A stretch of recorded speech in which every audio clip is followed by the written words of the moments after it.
గబ్బర్ సింగ్ చిత్రాన్ని పవన్ కళ్యాణ్ నిర్మించనున్నారంటూ తొలుత ప్రచారం జరిగినప్పటికీ ఆ అవకాశం బండ్ల గణేష్ ను వరించింది. గబ్బర్ సింగ్ 2 చిత్రం విషయంలోనూ మొదట అలాగే హడావిడి చేయబడినప్పటికీ తీరా ఆ ఛాన్స్ శరత్ మరార్కు దక్కింది.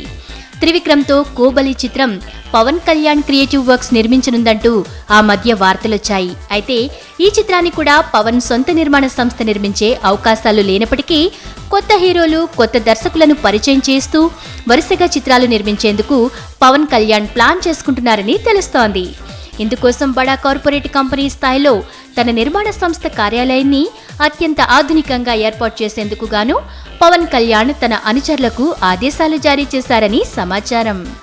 రాజశ్రీ తెలుగు నుండి ఈ రిపోర్ట్ అందిస్తున్నది కెమెరా పర్సన్ రాధాకృష్ణతో ధీరజ్. మరిన్ని అప్డేట్స్ కోసం సబ్స్క్రైబ్ చేసుకోండి మీ రాజశ్రీ తెలుగు.